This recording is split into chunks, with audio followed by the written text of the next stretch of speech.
এই যে শুনছো? হুম, তোমাকেই বলছি, আমাদের চ্যানেলটি সাবস্ক্রাইব করে দাও না প্লিজ।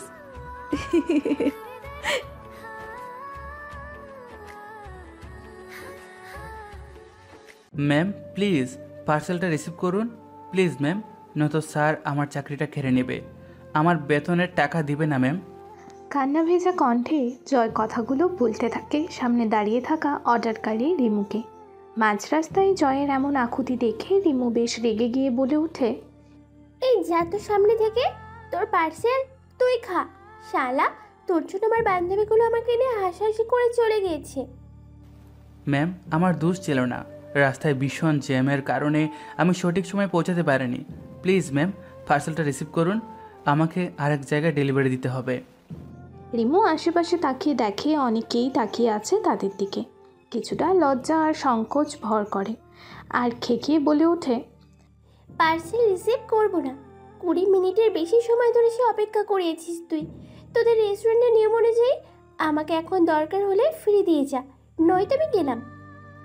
জয় নির্বিকার কান্নাজড়িত কণ্ঠে বলে, ম্যাম প্লিজ নিন না, আমার চাকরিটা চলে গেলে আমার না খেয়ে মরতে হবে। সামান্য কয়েক মিনিটের জন্য আমাকে এমন শাস্তি দিবেন না। রিমু তবুও নাচরবান্দা। এতক্ষণ ধরে রিমু আর জয়কে লক্ষ্য করছিল একটা ভদ্রলোক। তিনি জয়ের এমন কাকতি মিনতি দেখে আর দাঁড়িয়ে থাকতে না পেরে এগিয়ে আসেন আর রিমুকে উদ্দেশ্য করে বলেন, মা তুমি পার্সেলটা নিয়ে যাও প্লিজ। রিমু অচেনা লোকের মুখে মা ডাক শুনে বেশ রেগে গেলেও বয়স্ক ভেবে শান্ত কণ্ঠে বলে, না আঙ্কেল, পসিবল না। এদের শাস্তি না দিলে এরা মানুষ হবে না। কে জানে পার্সেল দিতে আসার সময় কোন গোলের মুখে সিগারেট খেতে নিয়েছিল। বুঝেছি মা, তবুও তুমি নিয়ে যাও। দেখছো না ছেলেটা কেমন ভয় পেয়ে আছে চাকরি হারানোর কথা ভেবে। রিমু বেশ বিরক্তি নিয়ে জয়ের দিকে তাকিয়ে বলে, আজ তোকে কিছু বললাম না, পার্সেল নিলাম, তবে তোর রেটিংসের 14 গোষ্ঠী উদ্ধার করব আমি। দাঁড়া। কথাটা বলে রিমু পার্সেল নিয়ে ব্যাগ থেকে টাকা বের করে জয়ের মুখের দিকে ছুঁড়ে মেরে হনহন করে চলে যায়। জয়ও মুচকি হেসে টাকাগুলো কুড়িয়ে নিয়ে সামনে দাঁড়িয়ে থাকা ভদ্রলোককে ধন্যবাদ দিয়ে চলে যেতে নেবেন, অমনি ভদ্রলোক বলে ওঠেন, এই ছেলে শোনো, এরপর থেকে আর লেট করো না। তোমার এমন করুণ অবস্থা দেখে এগিয়ে এসেছি, নয়তো আসতাম না। আর রোজ রোজ তোমার মতো কেউ এসে তোমার পার্সেল রিসিভকারীকে সুপারিশ করবে না পার্সেল রিসিভ করতে। জয় আবারও স্বভাবসুলভ মুচকি হেসে বলে, জি আঙ্কেল মনে থাকবে, আসছি। কথাটা বলে জয় আর এক সেকেন্ডও দেরি করে না, সাইকেল নিয়ে মুহূর্তেই ছুটতে থাকে আরেকটা পার্সেল পৌঁছে দিতে। ভদ্রলোক নিজেও চলে যেতে নেবেন, অমনি তার কানে আসে আশেপাশের মানুষের কথাগুলো। তারা বলছে, এইসব ডেলিভারি ম্যানদের বিশেষ করতে নেই বুঝলি, শালা একটু আগেই কেমন কান্নার অভিনয় করলো, আর ডেলিভারি হলেই দেখ কুত্তার মতো দাঁত বের করে হেসে চলে গেল। ভদ্রলোক কথাগুলো শুনে জবাব দিতে গিয়েও থেমে যান, ধীর পায়ে সামনে হাঁটতে শুরু করেন। জয় নিজেও বাকি পার্সেলগুলো দিয়ে চলে আসে রেস্টুরেন্টে ম্যানেজারকে টাকা দিতে। ম্যানেজার টাকাগুলো ঠিকভাবে বুঝে পাওয়ার সাথে সাথে জয়কে কষে পরপর কয়েকটা থাপ্পড় মেরে খেকিয়ে ওঠেন। ভিখারির বাচ্চা, তোকে না বলেছিলাম ঠিক সময়ে ডেলিভারি পৌঁছে দিবি, নয়তো তোর চাকরি কেড়ে নেব। থাপ্পড়গুলো এত জোরে মেরেছিল ম্যানেজার যে জয় স্তব্ধ হয়ে যায়, দু চোখ বেয়ে ওর পানি পড়তে থাকে। জয়ের এমন নিশ্চুপতা দেখে ম্যানেজার আরও রেগে গিয়ে বলে, কিরে শালা, কথা বলিস না কেন? কানে শুনতে পাস না নাকি কি বলেছি আমি? ডেলিভারি দিতে দেরি হলো কেন বল? তোর কারণে আমাদের রেস্টুরেন্টের নামে আজ এত বড় একটা কমপ্লেইন এসেছে, তোকে কি করব বল? জয় গালে হাত বুলিয়ে খানিকক্ষণ ম্যানেজারের দিকে তাকিয়ে থেকে বলে ওঠে, স্যার প্লিজ আমার চাকরিটা কেড়ে নেবেন না। তা কি করব শুনি? ঠিক মতন ডেলিভারি দিতে পারোস না, আবার বলিস চাকরি কেড়ে নেবেন না। এদিকে তোর মতন আরো কয়েকশোটা ডেলিভারি দিতে গিয়ে আর ফিরে আসে না, না জানি টাকাগুলো নিয়ে ওরা ভেগে গেল নাকি। তুই টাকা ঠিকঠাক দিস বলে আজ তোর রক্ষা হলো, আজকের পর এমন করলে তোর চাকরি আমি কেড়ে নেব। এখন যা সামনে থেকে। জয় চলে আসতে গিয়েও থেমে যায়। ম্যানেজার জয়ের থেমে যাওয়া দেখে বেশ বিরক্ত হয়ে বলে, কি রে, আবার থেমে গেলি কেন? দূর হতে পারিস না সামনে থেকে? না মানে স্যার, আমার আজকের ডেলিভারির টাকাটা দিলে ভালো হতো, বাজার করতে হবে, বাসায় চাল ডাল ফুরিয়ে গিয়েছে। ফুরিয়ে গেছে তো আমি কি করব শুনি? জানা চৌরাস্তার মোড়ে আকবরিয়া হোটেলে রোজ রাতে খিচুড়ি খাওয়ায়, সেখানে গিয়ে লাইন দেই। স্যার, সেটা আমার বিষয়। আমার ডেলিভারির টাকা তো দিন। এটা আমার পরিশ্রমের দাম, কোনো ভিক্ষা চাইনি আমি। ম্যানেজারের মুখের ওপর জবাব পেয়ে গালি দিতে যাবে তার আগেই নিজেকে সামলিয়ে নেয়, কারণ বাকি ডেলিভারি ম্যান পালিয়েছে। এখন জয়ও চলে গেলে রেস্টুরেন্টে ডেলিভারি করবে কি? কথাগুলো ভেবে ম্যানেজার জয়কে 1000 টাকার নোট দিয়ে বলে, এই নে 1000 দিলাম, এটা তোর বোনাস। এরপর থেকে আর দেরি করিস না ভাই। জানিসই তো, তোর দেরি করে ডেলিভারি দিলে লোকজন খারাপ রেটিং দেয়। জয় মাথা নাড়িয়ে টাকাটা পকেটে নিয়ে বেরিয়ে আসে রেস্টুরেন্ট থেকে। রাত 10টা বাজে। ফুটপাতের পাশ দিয়ে সাইকেল নিয়ে হেঁটে চলছে জয়। মনের মাঝে হাজারো চিন্তা ভাবনা। বারবার ঘড়ির কাঁটা দেখছে সে। পেটে ভীষণ ক্ষুধা। সেই সকালে 10টা টাকা দিয়ে হাফ প্লেট খিচুড়ি খেয়েছিল। তারপর থেকে আর দানাও পেটে পড়েনি। ক্ষুধা পেটেই অন্যের বড়লোকি খাবার ডেলিভারি করে বেরিয়েছে সে। ক্ষুধা পেটে সাইকেল চালানোর কোনো ইচ্ছে নেই ওর। ধীরে ধীরে হাঁটতে হাঁটতে পৌঁছে যায় চৌরাস্তার মোড়ে। কাঁধ থেকে ব্যাগটা নামিয়ে একটা প্লেট বের করে ফুটপাতে বসে পড়ে।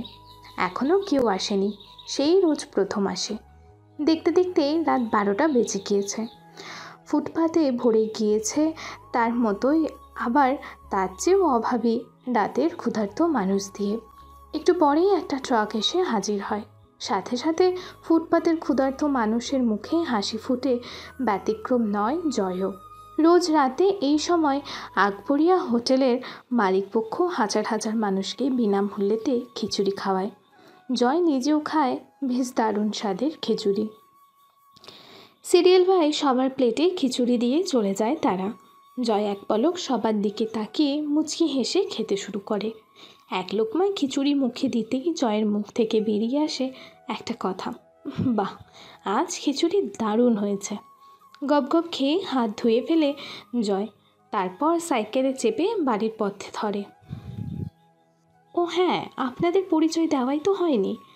জয় একটা রেস্টুরেন্টে ডেলিভারি বয় হিসেবে কাজ করে। বাবা মা নেই। ফুড ডেলিভারির পাশাপাশি স্থানীয় একটা কলেজের অনার্স 3য় বর্ষে পড়াশোনা করে। আপাতত এতটুকুই, বাকিটা গল্পে জানবেন। বাসায় ফিরতে ফিরতে রাত প্রায় 1টা বেজে যায়। আপনারা ভাববেন না জয়ের নিজের বাসা। আগে ফুটপাতে ঘুমাতো। ডেলিভারি চাকরি পাওয়ার পর একটা রুম ভাড়া নিয়ে সেখানেই থাকতে শুরু করেছে। নিজের কাছে থাকা চাবি দিয়ে গেট খুলতে যাবে, অমনি শক্ত একটা হাত এসে চেপে ধরে জয়ের হাত। জয় শিউরে ওঠে ভয়ে। পাশ ফিরে তাকিয়ে দেখে বিরাট দেহি একটা লোক তার হাত চেপে ধরেছে। জয় কিছুটা কাঁপা কাঁপা কণ্ঠে বলে, কে আপনি? আমার হাত চেপে ধরলেন কেন? আমি এই বাড়ির দারোয়ান। তুমি কে হে? এত রাতে বাড়ির গেট খুলতে নিচ্ছ? আমি এই বাসায় 2য় তলায় ভাড়া থাকি। ও আচ্ছা, তুমি সেই ভাড়াটিয়া যার কথা ইকবাল সাহেব বলেছিল আমায়? জি, হতে পারে। আগামীকাল থেকে এমন চোরের মতো আগেই বাড়ির গেট খুলতে যাবি না। আগে আমাকে ডাকবি, আমি গেট খুলে দিব। জি আচ্ছা। যা ভাগ, আজকের মতো তোকে ছেড়ে দিলাম। এরপর আর এমন ভুল করিস না। জয় কোনো কথা না বাড়িয়ে চলে আসে ভেতরে। সাইকেলটা কাঁধে নিয়ে সিঁড়ি বেয়ে উঠতে যাবে, অমনি বাড়িওয়ালা ইকবাল সাহেব বেরিয়ে আসেন। বাড়িওয়ালাকে দেখে জয় থেমে যায়। সালাম দিতে যাবে, তার আগেই ইকবাল সাহেব খেঁকিয়ে ওঠেন। তোকে যেদিন থেকে বাড়ি ভাড়া দিয়েছি সেদিন থেকে আমার ঘুম নেই। বলি শালা, চোরের মতো এত রাতে কোথা থেকে আসিস শুনি? তোকে না বলেছিলাম রোজ 11টার আগে বাসায় চলে আসবি? আপনি তো জানেনই আঙ্কেল, আমি ডেলিভারির জব করি। রেস্টুরেন্ট বন্ধ না হওয়া পর্যন্ত আমি বাসায় আসতে পারি না। তা তো দেখলামই। শালা ডেলিভারি দিতে গিয়ে একটা মেয়ের সামনে হাত জোড় করে কান্না করতে করতে বলিস, আপু পার্সেলটা নিন, নয়তো আমার টাকা কেটে নিবে। জয় নিশ্চুপ হয়ে যায়, কারণ সে তখনই বুঝতে পেরেছিল বাড়িওয়ালা তার সামনে তখন ভদ্রলোক হিসেবে আসলেও বাড়িতে এসে নিজেই খোঁটা দেবে। জয়কে এমন নিশ্চুপ হয়ে থাকতে দেখে বাড়িওয়ালা খেকিয়ে ওঠে। শোন, আমি নেহাত ভালো মানুষ আর ভদ্রলোক বলে তোর করুণ কাহিনী দেখে তখন গিয়ে মেয়েটাকে সুপারিশ করেছিলাম। জি, আমি বুঝতে পেরেছি আঙ্কেল, আপনাকে ধন্যবাদ। জয়ের কথাটা শোনা মাত্র ইকবাল সাহেব চড়ে হেসে ওঠেন। হাসতে হাসতে বলে, তুই কচু জানিস, তোর মতো ভিখারির বাচ্চার জন্য আমি সুপারিশ করতে যাইনি। প্রথমে তোকে দেখে চলে যেতে নিয়েছিলাম, পরে যখন শুনলাম তোর বেতনের টাকা কেটে নিবে তখন আর না গিয়ে পারলাম না। কারণ তোর বেতন কেটে নিলে বা চাকরি কেড়ে নিলে আমি আবার মাসে 3,000 টাকা পাবো না। কথাটা বলে আবারও জোরে হাসতে হাসতে চলে যান তিনি। জয় নিজেও মুচকি হেসে সিঁড়ি বেয়ে উপরে উঠতে উঠতে ভাবে, হায় রে দুনিয়া, সবখানে স্বার্থপরদের আনাগোনা। সাইকেলটা কাঁধ থেকে নামিয়ে দরজা খুলে ভেতরে ঢুকতেই জয় কিছুটা অবাক হয়ে যায়। মেঝেতে বিছানো বিছানা, চাদর, এমনকি ওর কয়েকটা শার্ট প্যান্ট ছড়িয়ে ছিটিয়ে পড়ে আছে। দেখে মনে হবে কেউ ঘরে ঢুকে তল্লাশি করে গিয়েছে। মুচকি হাসে জয়, কারণ সে বুঝে গেছে কাজটা কার। সাইকেলটা ঘরের এক কোনায় রেখে আবারও নিচতলায় এসে বাড়িওয়ালার ফ্ল্যাটে নক করে। এত রাতে দরজা নক করায় বাড়িওয়ালা হাতে একটা হকি স্টিক নিয়ে দরজা খুলে জয়কে দেখেই রাগে গর্জে ওঠে। এই ভিখারির বাচ্চা, তুই এত রাতে আমার বাড়ির দরজা নক করেছিস কেন শুনি? জানিস না আমি ভদ্রলোক? এত রাতে কেউ ভদ্রলোকের বাসায় নক করে? জয় মাথাটা নিচু করে বলে, আঙ্কেল, আমার রুমে কি কেউ গিয়েছিল? পুরো গড় এলোমেলো মনে হচ্ছে। জয় বাকিটা বলার আগেই বাড়িওয়ালা ডেভিলদের মতো হেসে বলে, থাক থাক, তোকে আর বলতে হবে না। আসলে আমিই হাতিয়েছিলাম, বুঝলি? তখন তোকে ওখানে দেখে মনে করেছিলাম তোর চাকরি আজ চলে যাবে মাসের মাঝামাঝি সময়। তুই ভাড়া দিতে চাইবি না, তাই তোর ঘরে টাকা আছে নাকি একটু খুঁজে দেখছিলাম আর কি। জয় একগাল হেসে বলে, আঙ্কেল, আমি ভিখারির বাচ্চা হতে পারি, ছোটো লোক নই যে আপনার সামান্য 3,000 টাকার বাড়ি ভাড়া না দিয়ে চলে যাব। এই যা তো, তোর বকবক শোনার সময় নেই, দূর হ চোখের সামনে থেকে। জয় আর কিছু না বলে ওপরে উঠে আসতে শুরু করে। মেঝেতে বিছানা ঠিক করে শুয়ে পড়ে। ভরপেট খাবার খাওয়ায় খুব দ্রুতই ঘুমিয়ে পড়ে। ভোর 5টা, মসজিদের মাইকে আজান দিতেই ঘুম ভেঙে যায় জয়ের। দ্রুত বিছানা থেকে উঠে নামাজ পড়ে আবারও শুয়ে পড়ে, কিন্তু ঘুম আর আসে না ওর। বিছানা গুছিয়ে রেখে নিচে যেয়ে খানিকক্ষণ হাতিয়েও কিছু খাবার পায় না, আর তারপরে সে রুমে ফিরে আসে। গতকাল ম্যানেজারের দেওয়া 1,000 টাকার নোটটা বের করে খানিকক্ষণ চেয়ে থাকে জয়। তারপর মুচকি হেসে বলে, হায় রে টাকা, তোর কি মূল্য? তুই যদি থাকিস পকেটে, দুনিয়াটাও কিনে ফেলতে পারি নিমিষেই, আর না থাকলে দুনিয়ার সকল মানুষকে চিনে ফেলি মুহূর্তে। সকাল হয়ে গিয়েছে। দ্রুত ঘর থেকে বেরিয়ে দরজা তালা মারার সময় জয়ের মনে পড়ে গত রাতের কথা।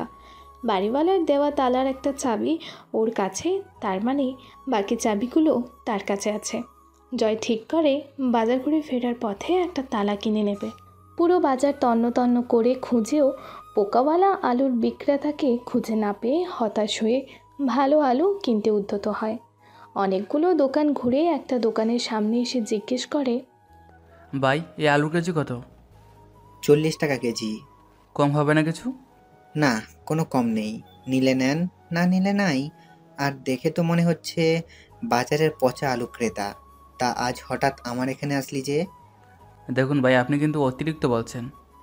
ঠিকই তো বলেছি, তুই তো প্রতিবারই দাম দর করে ওই কেনায় বসে থাকে, রস আর পচা আলু কিনে বাড়ি ফিরিস।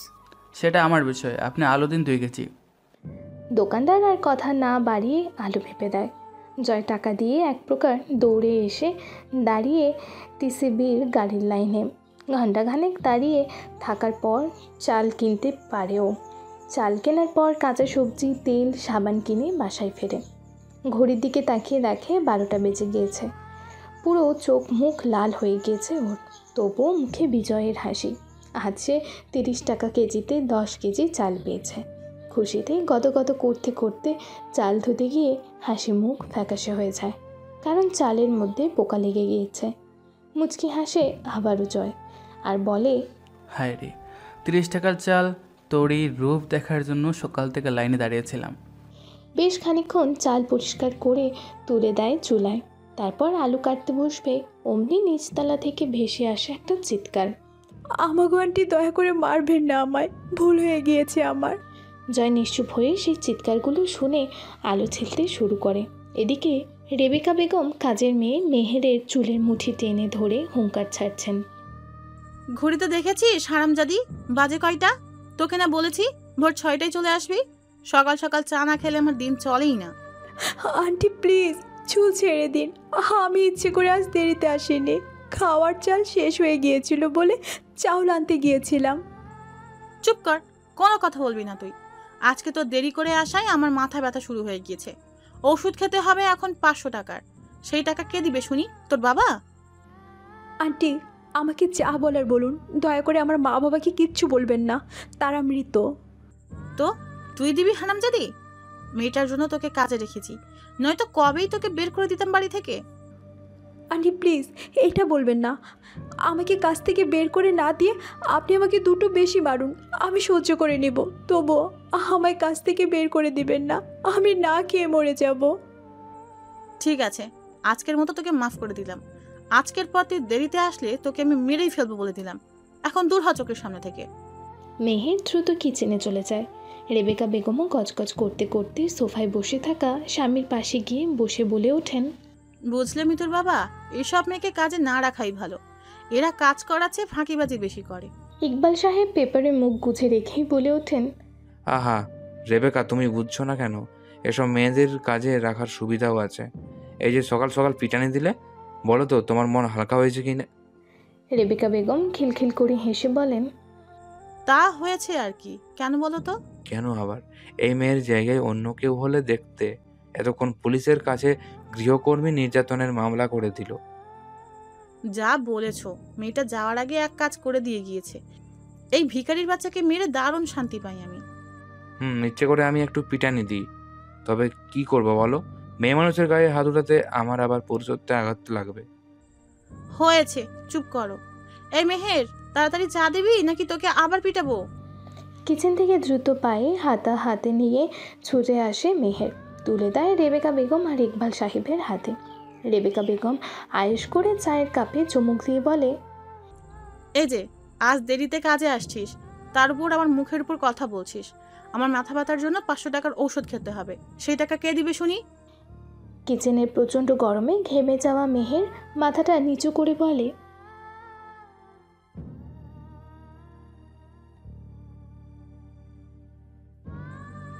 কোনো মাফ নেই। তোর বেতনের 5000 থেকে 500 কেটে রাখলাম।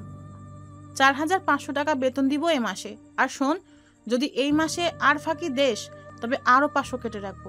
এখন যা, সামনে খাম্বার মতো না দাঁড়িয়ে থেকে কিচেনে দুপুরের খাবার রান্না করে দিয়ে বিদায় হ। মেহের ধীর পায়ে কিচেনের দিকে চলে যায়। এদিকে জয় নিচতলার ভাড়াটিয়ার কাজ আর কাজের মেয়ের কথাগুলো শুনতে শুনতে আলু আর ভাত রান্না রাখে। টুটো শুকনো মাছ মরিচ পুড়ে খেতে বসে। আয়েশ করে শুকনো মরিচ, পেঁয়াজ, লবণ আর সরিষার তেল দিয়ে মেখে আলু ভর্তা বানিয়ে গরম গরম ধোঁয়া ওঠা ভাত দিয়ে খেয়ে ফেলে। খানিকক্ষণ গড়াগড়ি করে সাইকেলটা নিয়ে বের হয় ডেলিভারি করতে। এদিকে মেহেরও ব্যস্ত বাড়িওয়ালাদের দুপুরের রান্না করে দিতে। ও হ্যাঁ, আপনাদের পরিচয় দেওয়াই হয়নি, মেহের বাবা মার একমাত্র সন্তান ছিল। বাবা বেঁচে থাকতে বেশ ভালো ছিল, কিন্তু বাবা মারা যাওয়ার পরপরই চাচারা ওর বাবার সব কিছু কেড়ে নিয়ে বের করে দেয় মা মেয়েকে নিয়ে। বাধ্য হয়ে মেহেরকে নিয়ে ওর মা ওর ভাইয়ের সংসারে উঠলেও কাজের মেয়ের মতোই ছিল সেখানে। কিন্তু কথাই আছে না, অভাগা যেখানেই যায় সেখানেই খালের পানি শুকায় যায়। তেমনি 4 বছর পরই মেহেরের মা হঠাৎ স্ট্রোক করে মারা যাওয়ার পরেই মামার বাড়িও হাতছাড়া হয়ে যায়। পরে মেহেরের বান্ধবী মিতুর মাধ্যমে ওদের বাড়িতে কাজের লোকের চাকরি জোটে কপালে। মিতুদের বাসায় রোজ সকালে নাস্তা আর দুপুরের কয়েক পদের খাবার রান্না করে দেয়, সাথে মেসে ভাড়া নিয়ে থাকতে শুরু করে পাশেই এক কলেজে ইন্টার সেকেন্ড ইয়ারের ছাত্রী। আপাতত এতটুকুই, বাকিটা গল্পে জানবেন। মেহের চলে যেতেই ইকবাল সাহেব পেপার রেখে সুচালো চোখে স্ত্রীর দিকে তাকিয়ে বলে, শুনছো মিতুর আম্মু, মেহের একটু আগে বলে গেল না মেস ভাড়া দিতে হবে। তো মানে ওকে ফাঁসলিয়ে দোতলায় স্টোররুমে রাখতে পারলেই আমরা আরো টাকা পেতাম। হ্যাঁ হ্যাঁ তাই তো, কিন্তু ও কি থাকবে? ইকবাল সাহেব শয়তানির হাসি দিয়ে বলেন, ও আমি দেখে নিচ্ছি, দাঁড়াও। দুপুরের রান্না শেষ করে আঁচল দিয়ে মুখের ঘাম মুছতে মুছতে মেহের রেবেকা বেগমকে বলেন, আন্টি আমি তবে আসি। কথাটা মেহের চলে যেতে নেবে অমনি ইকবাল সাহেব বলে ওঠে, আরে মেহের মা, কোথায় যাচ্ছিস? আয় আমাদের সাথে আজ দুপুরের খাবার খেয়ে যা। মেহের অবাক আর বিস্ময়কর চাহনিতে ইকবাল সাহেবের দিকে তাকান। ইকবাল সাহেব আবারও মুচকি হেসে বলে, আরে অমন করে না তাকিয়ে আয় বসে পড় ডাইনিং টেবিলে। এই মৃত্যুর আম্মু, খাবার বেড়ে দাও মেহেরকে। অনেকটা অবাক আর ভয় নিয়ে মেহের খাওয়া শেষ করে প্লেটগুলো ধুয়ে চলে যেতে নেবে, অমনি রেবেকা বেগম বলে ওঠেন, আর কোথায় যাচ্ছিস? তোর আঙ্কেল কি বলে শুনে যা। মেহের হাসি দিয়ে ওর আঙ্কেলকে বলে, বলুন আঙ্কেল, কি বলবেন? বলছিলাম কি, তুই যেহেতু আমাদের এখানেই কাজ করিস, তো শুধু শুধু মেসে থাকতে হবে কেন? আমাদের সাথে থাকলেই পারিস। না না আঙ্কেল, এটা সম্ভব না। আরে আমার ঘরে থাকতে বলিনি, দ্বিতীয় তলায় একটা স্টোর রুম আছে, সেটাতে থাকতে বলছি। মাস শেষে তুই 1500 টাকা ভাড়া দিবি। মেহের এতক্ষণে বুঝতে পারেন ইকবাল সাহেবের আদর করে খাওয়ানোর মানে, আবার খানিকটা খুশিও হয়, কারণ মেসে শুধু থাকার জন্যই 2000 করে দিতে হয়, খাবার খরচ আরও 1500 টাকা, সেই হিসাবে 500 টাকা সেভ হচ্ছে। মেহেরকে চুপ থাকতে দেখে রেবেকা বেগম বলেন, কিরে মেহের, কথা বলিস না কেন? থাকবি তো? জি আন্টি, আমি থাকবো। এই তো ভালো মেয়ে। কোথায় যাবি এখন? যা, আর শোন, আগামীকালকেই চলে আসিস, আমি ঘরটা পরিষ্কার করে রাখবো। সাইকেল চালিয়ে রেস্টুরেন্টের সামনে আসতেই ম্যানেজার এক প্রকার দৌড়ে জয়ের সামনে এসে বলে, তোর আসতে তো দেরি হলো কেন শুনি? কয়টা বাজে ঘড়িতে দেখেছিস? জয় হাত ঘড়ির দিকে তাকিয়ে বলে, দুপুর 2টা বাজে স্যার, আমার ডিউটি তো আরও 30 মিনিট পর থেকে শুরু। চুপ কর, বেশি বকবক করিস না। তোকে এক্ষুনি পার্সেল নিয়ে যেতে হবে 3 মাথা। দ্রুত আয় আমার সাথে। কিন্তু তাহলে আমার তো অতিরিক্ত টাকা পাওয়ার কথা। আরে দেখবানি, এখন আয় তো পার্সেলটা দিয়ে। জয় ম্যানেজারের অস্থিরতা দেখে বুঝতে পারে গুরুত্বপূর্ণ কোনো পার্সেল, তাই আর কোনো কথা না বলে পার্সেলটা ব্যাগে নিয়ে দ্রুত গতিতে সাইকেলের প্যাডেল ঘোরাতে শুরু করে। তীব্র রোদে গলা শুকিয়ে কাঠ হয়ে যায়। জয় তবুও থামা যাবে না। ডেলিভারিতে 1 মিনিট দেরি হলেই পার্সেল ক্যান্সেল করে দিতে পিছু পা হয় না কাস্টমার। আরও 20 মিনিট সাইকেল চালিয়ে চলে আসে নির্ধারিত জায়গায়। তারপর ফোনটা বের করে ফোন দিতে যাবে, তার আগেই একটা মেয়ে জয়ের সামনে এসে হাজির হয়। জয় মাথা তুলে মেয়ের দিকে তাকাতেই চমকে ওঠে। এ কি, এ তো সেই গত দিনের মেয়ে, যে কিনা সামান্য কিছু মিনিট দেরি হওয়াতে পার্সেল রিসিভ করতে চায়নি। জয়কে এমন চোখ বড় বড় করে তাকিয়ে থাকতে দেখে রিমু বেশ রেগে বলে, কি রে ভিখারির বাচ্চা, এভাবে চেয়েছিস কেন? গতকালের কথা মনে নেই? জয় মুচকে হেসে বলে, জি, থাকবে না কেন? গতকাল আপনার সামান্য এক কমপ্লেনের কারণে কতগুলো থাপ্পড় খেয়েছি ম্যানেজারের হাতে। বেশ হয়েছে, শালা আমাকে দাঁড়িয়ে রাখিস। যাই হোক, পার্সেল বের কর। আজ তোর দেখি কপাল ভালো, নির্ধারিত সময়ে 2 মিনিট আগেই চলে এসেছিস, না হলে আজও তোকে। বাকিটা রিমুকে বলতে না দিয়ে জয় বলে ওঠে, না হলে বুঝে আজকেও কমপ্লেন করতেন, আমাকে মার খাইয়ে নিতেন। একদম ঠিক ভেবেছিস, আমি সেটাই করতাম। হ্যাঁ, করতেই পারেন আপনি। সে যাই হোক, গরিব তো ম্যাম, তাই প্রতিবাদ করতে পারি না। যদি করি তবে আরও বেশি সহ্য করতে হয়। আমার মতো গরিবের কারণে আপনি কষ্ট পেয়ে থাকলে দয়া করে আমাকে মাফ করে দেবেন, আমি সত্যি দুঃখিত। কথাটা বলে জয় সাইকেল ঘুরিয়ে চলে আসতে থাকে। কেন যেন আজ ওর চোখে পানি এসে গিয়েছে। টানা 1 ঘন্টা সাইকেল চালিয়ে ফেরার পথে বেশ ক্লান্ত হয়ে যায় জয়। সাইকেলটা পাশে রেখে বসে পড়ে ফুটপাতের ধারে। পকেট থেকে রুমাল বের করে কপালে জমে থাকা ঘামগুলো মুছতে নেবে, অমনি ওর কানে আসছে আশেপাশের মানুষের কটু কথা। এই দেখ দেখ, শালার ডেলিভারি বয়গুলো কত নোংরা হয়। যখন তখন এরা ফিটপাতে বসে হাত আর কাপড়গুলো নোংরা করে, আবার সেই হাতেই পার্সেলগুলো আরেকজনকে দেয়। ওয়াক, থু থু, ঘৃণা লাগছে। বন্ধ কর তোর কথা। আমি তো মাঝে মাঝেই ফুড পান্ডায় অর্ডার করি খাবার, আর জীবনেও অর্ডার করব না। জয় কথাগুলো শুনে মুচকি হাসে আর পেছন ফিরে লোকগুলোর দিকে তাকিয়ে বলে, বাই, টানা 1 ঘন্টা সাইকেল চালিয়ে ডেলিভারি করে আসলাম পার্সেল। প্রচণ্ড ক্লান্ত। তাছাড়া এই ভোর দুপুরের রোদের তেজ দেখেছেন? এই যা তো, তোর বকবক বন্ধ কর। এতই যখন কষ্ট, অন্য চাকরি কর না। ডেলিভারি করতে কে বলেছে তোকে? পাশ থেকে আরেকটা লোক বলে ওঠে, আরে বাদ দে তো, বুঝিস না টাকা বেশি তাই ছাড়ছে না। আপনাকে স্বাগতম জানাবো এই কাজে। আপনাদের রেস্টুরেন্টে লোক প্রয়োজন করবেন এই কাজে। টানা 1 ঘন্টা সাইকেল চালিয়ে ডেলিভারি করে আমি পাবো মাত্র 80 টাকা। সে যাই হোক, নিজেরা তো করেন জুতা সেলাইয়ের কাজ, নিজেদের হাতের দিকে ছেয়ে দেখুন না, অন্যের জুতার ময়লা আপনার হাতে লেগে কেমন কালো হয়ে গিয়েছে। জয়ের কথাটা শোনা মাত্র লোক দুটো চুপ হয়ে যায়। মাথাটা নিচু করে আবারও ফুটপাতের ধারে সব বিছিয়ে জুতা সেলাইয়ে মন দেয়।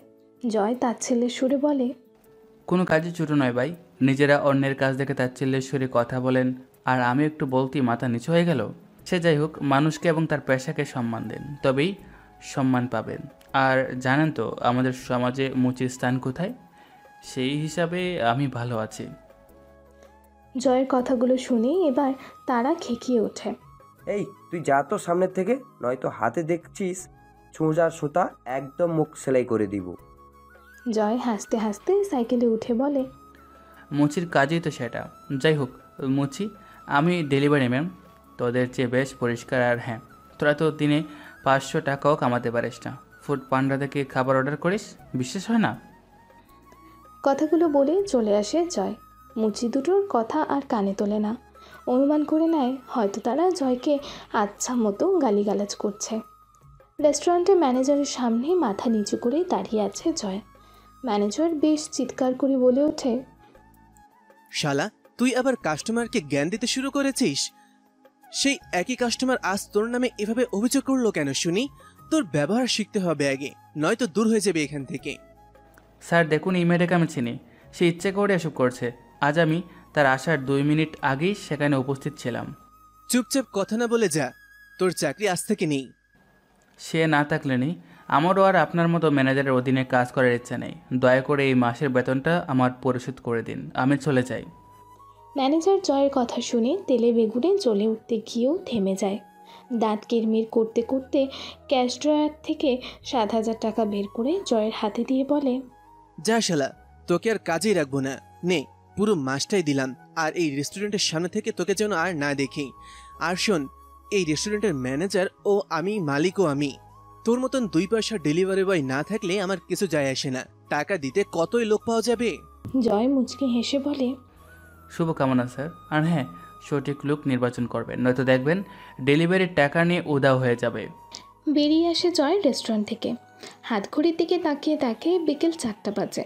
তার মানে রাত 12টা বাজতে এখনও বহুত দেরি। পেটে টান অনুভব করে জয়। মোচড় দিচ্ছে পেটে বারবার, ক্ষুধা লেগেছে। আশেপাশে তাকিয়ে দেখে কোনো ছোট হোটেল নেই যে কিছু খাবে। বাধ্য হয়ে সাইকেল নিয়ে বাসায় চলে আসে। নিজের কাছে থাকা চাবি দিয়ে দরজা খুলতে যাবে, অমনি দারোয়ান এসে দরজায় জয়ের সামনে, তারপর হুঙ্কার ছেড়ে বলে, ওই বেটা, তোকে না বলেছিলাম আমার সাথে দেখা করে তারপর দরজায় চাবি ঢুকাবি? তুই আমার হুকুম অমান্য করলি কেন বল? এমনিতেই ক্ষুধায় পেট ব্যথা শুরু হয়েছে, তার উপর দারোয়ানের মালিক ভাব দেখে রেগে যায় জয়। কড়া গলায় বলে, তুই হলি বাড়ির দারোয়ান, সো সেরকম থাকবি। আমি এখানে ভাড়া থাকি, কোনো ভিখারি নই। এরপর থেকে আমাকে দেখলে সালাম দেবি, নয়তো এমন মার মারবো শালা একদম শুটিয়ে লাল করে দেব। কি বললি তুই শালা? তোকে তো আজ। দারোয়ান বাকিটা বলতে যাবে তার আগেই জয় ঠাস ঠাস করে কয়েকটা থাপ্পড় মেরে বসে দারোয়ানকে। থাপ্পড়গুলো এত জোরে মেরেছে যে দারোয়ান কয়েক হাত পিছিয়ে যায়, চোখ মুখ আধার দেখতে থাকে। ঠিক সেই সময় জয় ধূপ করে লাথি মারে দারোয়ানের বুকে। ছিটকে পড়ে যায় দারোয়ান। জয় তারপর দারোয়ানের হাতে থাকা লাথি দিয়ে এলোপাথারি মারতে থাকে দারোয়ানকে। সিসিটিভি ক্যামেরায় ইকবাল সাহেব বিষয়টা দেখে দ্রুত ঘর থেকে বের হয়ে এসে জয়কে আটকায়। জয়, এই জয়, থামো থামো, ওকে আর মেরো না, মরে যাবে তো।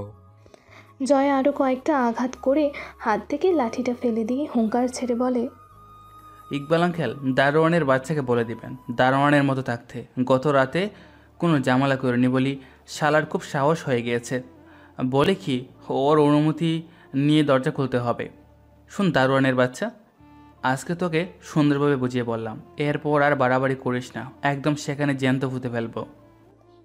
কথাটা বলে জয় মাটিতে পড়ে থাকা সাইকেল তুলে নিয়ে চলে যায় ভেতরে। এদিকে বাড়িওয়ালা কিছুটা ঘেমে গিয়েছে জয়ের এমন ব্যবহারে। তিনি কাঁপা কাঁপা হাতে দারোয়ানকে উঠিয়ে বলে, এই তুই ওকে এসব জিজ্ঞেস করতে গিয়েছিলি কেন? কি মায়ের ট্রেন না দিল তো?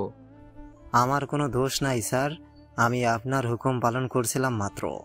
আপনিই তো চাকরি দেওয়ার সময় বলেছিলেন বেটাকে হুকুম আর প্যারার ওপর রাখবি, মাথায় উঠতে দিবি না। আরে গাধা, তাই বলে সব সময় করবি? কোথায় সব সময় করলাম? গত রাতে যখন ও ফিরেছিল তখন তো করেছিলাম। বেটা বেশ ভয় পেয়ে গিয়েছিল, ভাবলাম ও ভীতু, কিন্তু এখন হঠাৎ ওর কি হলো কে জানে, মেরে বসলো আমায়। পুরো শরীর ব্যথা। ইকবাল সাহেব মুখটা গোমড়া করে পকেট থেকে 500 টাকার নোট বের করে দারোয়ানের হাতে দিয়ে বলে, যা ডাক্তারের আগে আসার সময় আমার জন্য 2টো ব্যথার ওষুধ আনিস, না জানি আমার কি অবস্থা হয়। কথাটা বলে দ্রুত নিজের ফ্ল্যাটে গিয়ে দরজা ধরাম করে লাগিয়ে দেয়। এদিকে জয় সিঁড়ি বেয়ে নিজের রুমের সামনে আসতেই অবাক হয়ে যায়, কারণ গতকাল কেনা নতুন তালা ভাঙা। তালাটা ভালো করে লক্ষ্য করে জয় বুঝতে পারে কেউ হাতুড়ি দিয়ে বারবার আঘাত করে দরজাটা ভেঙেছে। 100 টাকা দিয়ে কেনা নতুন তালা ভাঙায় বেশ রেগে যায় জয়। সাইকেলটা দ্রুত ঘরের ভেতরে রেখেই দৌড়ে ইকবাল সাহেবের ফ্ল্যাটের সামনে এসে নক করে। আঙ্কেল, আঙ্কেল, দরজা খুলুন, আজ আপনার একটা ব্যবস্থা করে ছাড়বো আমি। কথাটা বলে ধরাম ধরাম করে দরজায় লাথি মারতে শুরু করে। দরজায় লাথি মারার প্রতিটা শব্দে ইকবাল সাহেব ভয়ে কেঁপে কেঁপে উঠতে থাকেন। স্বামীর এমন অবস্থা দেখে রেবেকা বেগম বলে ওঠেন, এই, ওই ভিখারির বাচ্চা দরজায় লাথি মারছে, অথচ তুমি সোফায় বসে কাঁপছো কেন? যাও গিয়ে 2টো থাপ্পড় লাগিয়ে দিয়ে আসো। কত বড় সাহস আমাদের দরজায় লাথি মারে। ইকবাল সাহেব স্ত্রীর কথা শুনে জড়সড় হয়ে বসে বলে, একদম না। একটু আগে সিসিটিভি ক্যামেরায় দেখোনি ওই সারা দারোয়ানকে কিরকম মারটাই না মেরেছে জয়? হ্যাঁ দেখেছি, দারোয়ান খারাপ কথা বলেছে বলেই হয়তো রেগে মেরেছে, কিন্তু তুমি তো কিছু করনি, তাহলে এমন বেয়াদবি করছে কেন? সকালে ও চলে যাওয়ার পর মেহেরের জন্য স্টোররুম পরিষ্কার করতে গিয়েছিলাম না 2য় তলায়, তো তখন ওই শালা জয়ের দরজার আমার দেওয়া তালার বদলে নতুন তালা দেখে বেশ রেগে গিয়ে তালাটা হাতুড়ি দিয়ে ভেঙে ফেলেছি। এটা কেমন কথা? তুমি আবারও সেই চুরির স্বভাব ছাড়তে পারোনি? তোমার এই কাজের জন্যই কোনো ভাড়াটিয়া থাকে না। আমার ভুল হয়ে গেছে রেবেকা, আর করতাম না। প্লিজ যাও না, ওকে একটু শান্ত করো, নয়তো আমার হাড় হাড্ডি ভেঙে ফেলবে। রেবেকা বেগম আবারও রেগে যান আর বলেন, ওর এত বড় সাহস হবে তোমার হাড় হাড্ডি ভাঙার? আমি আছি না, ওকে এক্ষুনি বাড়ি থেকে চলে যেতে বলবো আমি। দাঁড়াও। কথাটা বলে রেবেকা বেগম শাড়ির আঁচল কোমরে গুজে দরজা খুলতেই চোখগুলো লাড্ডুর মতো বড় বড় করে ফেলে। তুতলিয়ে ইকবাল সাহেবকে বলে, পুলিশ এসেছে। পুলিশ আসার কথা শোনা মাত্র ইকবাল সাহেব সোফা থেকে লাফিয়ে উঠে দরজার সামনে এসে থমকে যায়। সত্যি সত্যি জয়ের পেছনে 5 জন পুলিশ দাঁড়িয়ে। জয় ইকবাল সাহেবকে দেখেই পুলিশকে বলে ওঠে, স্যার, ইনি বাড়িওয়ালা, যিনি বারবার আমার গড়ের থালা ভেঙে পুরো গড় তল্লাশি করত। তাকে সতর্ক করে আগামীকাল আমি নতুন তালা কিনে লাগিয়েছিলাম। রোজকার মতো আমি কাজ থেকে ফিরে এসে দেখি দরজায় আমার লাগানো তালা ভাঙা। আপনি বিচার করুন। পুলিশ ইকবাল সাহেবের টি শার্টের কলার টেনে ঘরের বাহিরে এনে বলে, বাড়ি ভাড়ার নামে তবে তুই এখনো ভাড়াটিয়াদের অনুপস্থিতিতে চুরি করিস? তোকে আজ জেলেই নিয়ে যাব। কনস্টেবল, একে জিপে তোলো। স্যার, এবারের মতো ছাড়ুন। আজকের পর এমন করলে আমি মামলা করব। আর ইকবাল আঙ্কেল, এবারের মতো ছেড়ে দিলাম, এরপর আর করবেন না কিন্তু। ইকবাল সাহেব দ্রুত জয়ের পা ধরে বসে পড়ে আর কাঁদতে কাঁদতে বলে, আর কোনো দিন করবো না বাবা, তুমি দয়া কইরা পুলিশকে চলে যাইতে বলো। জয় পুলিশকে ইশারায় চলে যেতে বলে। পুলিশ চলে যায়। জয় ও ইকবাল সাহেবকে টেনে তুলে চোখগুলো গরম করে বলে, এরপর ঘরের দরজায় একটা ফুলের টোকাও দিয়ে দেখিস, তোকে একদম জ্যান্ত হতে রাখবো শালা। ভালো ব্যবহার করি বলে দুর্বল ভাবিস আমায়? ভুল হয়ে গেছে জয়, আর হবে না বাবা, ছাড়ো দয়া করে। জয় ইকবাল সাহেবকে ছেড়ে চলে আসে নিজের ঘরে। ক্ষুধা পেয়েছে, ঘরে আলু আছে, ডাল আছে আর কিছু সবজি। জানালা দিয়ে বাহিরে তাকিয়ে দেখে প্রচণ্ড রোদ, তবু খিচুড়ি খেতে ইচ্ছে করে ওর। যে ভাবা সেই কাজ। দ্রুত খিচুড়ি মেখে রাইস কুকারে তুলে দেয়। ঘরের এক কোনায় অজান্তে পড়ে থাকা ব্যাগটা নিয়ে বিছানায় বসে। ব্যাগের চেন খুলে কলেজের বইগুলো বের করে পড়তে শুরু করে। ঠিক করে আগামীকাল থেকে আবারও ভার্সিটি যেতে শুরু করবে। ইকবাল সাহেব প্রচণ্ড ভয় পেয়ে গিয়েছেন, ফলস্বরূপ জ্বর এসে গিয়েছে তার। রেবেকা বেগম স্বামীর অসুস্থতার কিছুটা ভেঙে পড়েন। স্বামীর মাথায় জলপট্টি দিতে দিতে বলেন, তুমি কেমন এমন করো বলো তো? তুমি জানোই আমাদের হাত খরচের টাকা বাড়ি ভাড়া থেকে আসে। এর আগেও তুমি এমন চুরি বা অন্যের জিনিস হাতাতে গিয়ে ধরা পড়েছো। মেয়ের বিয়ে দিতে কত ঝামেলা হয়েছিল, আবার তুমি এসব করছো? আরে আমি কি জানতাম সেই দিনের ভেজা বেড়াল ছেলে আজকে এমন বাঘের রূপ দেখাবে। সহ্যের সীমা আছে একটা। মিমের বাবা, দয়া করে আর কোনো অঘটন ঘটিও না। তুমি তো জানোই জয়কে 10 বছরের কন্ট্যাক্ট করে বাড়ি ভাড়া দিয়েছি। আমরা চাইলে তাকে বাড়ি থেকে তাড়াতে পারবো না যতক্ষণ না সে বাড়ি ছাড়ছে। বুঝেছি, গরম লাগছে। রেবা একটু হাওয়া করো। রেবেকা বেগম স্বামীর হাওয়া করতে থাকেন। দেখতে দেখতে রাত 10টা বেজে যায়। ঘড়ির দিকে খেয়াল নেই জয়ের। সে এক মনে বই পড়ে যাচ্ছে। এমন সময় পেটের মোচড়ানিতেই বইয়ের থেকে মন উঠে যায়। বইটা আবারও ব্যাগের মাঝে রেখে উঠে দাঁড়ায়। ঘড়ির দিকে তাকিয়ে চমকে যায়। 10টা বেজে গিয়েছে। সেই বিকেলে খিচুড়ি তুলে দিয়েছিল রাইস কুকারে।